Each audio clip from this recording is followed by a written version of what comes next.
दोस्तों स्वागत है आप सभी के मेरे channel the real study club में। दोस्तों इस वीडियो में इम्पोर्टेंट क्वेश्चन के ऊपर बात करेंगे जितने भी थर्ड सेमेस्टर बीए प्रोग्राम वाले बच्चे हैं और जिनके पास डिसिप्लिन में माइनर में हिंदी का सब्जेक्ट है, हिंदी कथा साहित्य। ये सब्जेक्ट जिस भी बच्चे के पास है इम्पोर्टेंट क्वेश्चन देख लो प्रीवियस ईयर कौन कौन से क्वेश्चन है जो एग्ज़ाम में पूछे गए थे।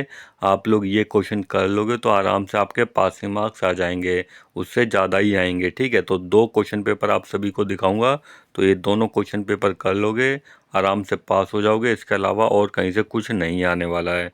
तो जितने भी बच्चे हैं क्वेश्चन देख लो। उससे पहले आप लोगों से बोलना चाहूँगा, जो भी बच्चे चैनल पे पहली बार आए हैं आप लोग चैनल को जरूर सब्सक्राइब कर लेना। जब तक ऐसे रहोगे इसी तरह से हेल्प की जाएगी। और जो भी आपके सब्जेक्ट हैं सभी के इंपॉर्टेंट क्वेश्चन अपलोड कर रहा हूँ, तो आप लोग चैनल को जरूर सब्सक्राइब कर लेना। कोई दिक्कत या डाउट है आपके मन में तो आप लोग मेरे को इंस्टाग्राम पे मैसेज करके पूछ सकते हो, लिंक वीडियो डिस्क्रिप्शन को मिल जाएगा। और टेलीग्राम लिंक को भी ज्वाइन कर लेना। तो ये आपका पहला क्वेश्चन पेपर है, फिर उसके बाद दूसरा क्वेश्चन पेपर दिखा देता हूँ। तो यहाँ पे देखिए दोस्तों 90 नंबर का पेपर आया था और 3 घंटे का टाइम मिला था। तो क्वेश्चन दिखा देता हूँ पहला आपको। तो यहाँ पे देखिए दोस्तों, ये आपका पहला क्वेश्चन, निम्नलिखित गद्यांश की सप्तशांक व्याख्या कीजिए। ठीक है, सप्तशांक व्याख्या करनी है। तो ये 3 पॉइंट दे रखे हैं। ठीक है, का, खा और गा तीनों की व्याख्या करनी है। तो व्याख्या तो आप लोग कर सकते हो। ठीक है, क्वेश्चन देख लो मेन कौन कौन से हैं क्वेश्चन।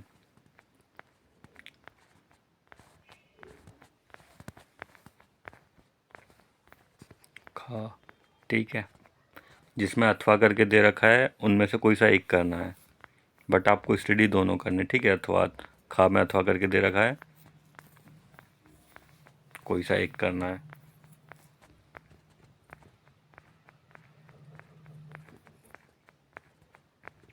ये आपका गा हो गया।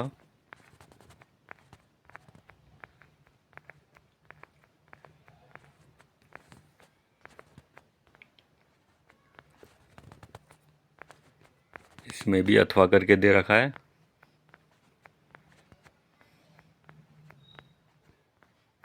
ठीक है, पढ़ लेना। अब क्वेश्चन देख लो, जो मेन क्वेश्चन है ये आपका दूसरे का क्वेश्चन। तो इसमें अथवा करके दे रखा है दूसरे के क्वेश्चन में, तो दोनों आपको पढ़ने हैं। ठीक है, तो दूसरे के पहले में देखिए क्या बोला गया है, कहानी को परिभाषित करते हुए उसके संरचना में शिल्प के महत्व पर प्रकाश डालिए। दूसरे का पहला। अब दूसरे का दूसरा देखिए, इसमें क्या बोला गया है, उपन्यास में समाज का ही रूप प्रतिबिंबित होता है, समीक्षा कीजिए। उपन्यास में समाज का ही रूप प्रतिबिंबित होता है, समीक्षा कीजिए। दूसरे का दूसरा हो गया। अब तीसरा क्वेश्चन देखिए, इसमें भी अथवा करके दे रखा है। तो तीसरे के पहले में देखिए क्या बोला गया है, पुरस्कार कहानी के नामकरण की सार्थकता पर विचार कीजिए। आपका तीसरा क्वेश्चन। फिर तीसरे का दूसरा देखिए, इसमें क्या बोला गया है, ऐसी होली खेलो लाल की संवाद योजना पर प्रकाश डालें। ऐसी होली खेलो लाल की संवाद योजना पर प्रकाश डालें, तीसरा क्वेश्चन। फिर आपका ये चौथा क्वेश्चन, इसमें भी अथवा करके दे रखा है। दोस्तों ये सारे पढ़ने हैं आपको। ठीक है, जो भी अथवा करके दे रखा है तो कोई सा भी कर सकते हो। तो चौथे के पहले में देखिए क्या बोला गया है, शरणदाता कहानी का सार अपने शब्दों में लिखिए। शरणदाता कहानी का सार अपने शब्दों में लिखिए। तो चौथे का पहला हो गया।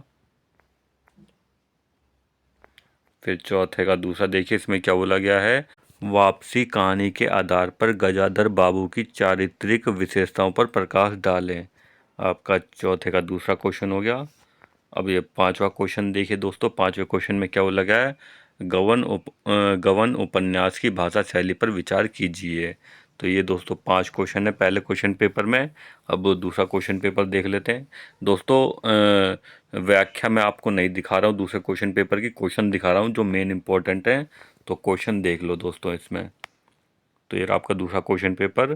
तो इसमें देखिए दूसरा क्वेश्चन, दूसरे का पहला, कहानी को परिभाषित करते हुए उसकी विकास यात्रा पर चर्चा करें। दूसरे का पहला। फिर दूसरे का दूसरा देखिए, उपन्यास के स्वरूप की विवेचना कीजिए। ठीक है, फिर आपका तीसरा क्वेश्चन। तो तीसरे क्वेश्चन में देखिए क्या लगा है, मधुलिका की चारित्रिक विशेषताएं बताइए। तीसरे का पहला। फिर तीसरे का दूसरा देखिए, ऐसी होली खेलो लाल कहानी की भाषा शैली पर प्रकाश डालिए। दोस्तों क्वेश्चन सेम वही घुमा के पूछे गए हैं दूसरे क्वेश्चन पेपर में भी। तो चौथे का पहला देखिए, ऋणदाता कहानी का प्रतिपादक स्पष्ट कीजिए। फिर चौथे का दूसरा देखिए, वापसी कहानी की मूल संवेदना पर प्रकाश डालिए। आपका चौथे का दूसरा हो गया। अब पांचवा क्वेश्चन देख लीजिए। तो ये आपका पांचवा क्वेश्चन। तो पांचवे के पहले में देखिए क्या बोला गया है, गबन उपन्यास के नामकरण की सार्थकता पर विचार कीजिए। चौथे का पहला हो गया। फिर चौथा का दूसरा देखिए, गबन उपन्यास का कथानक स्पष्ट कीजिए। तो दोस्तों ये जितने भी क्वेश्चन बताएं ये आप लोग पढ़ लोगे तो आराम से आपके पास ही मार्क्स आ जाएंगे, इससे ज़्यादा ही आएंगे। ठीक है, तो क्वेश्चन सेम वही घुमा फिरा के पूछे जाएंगे।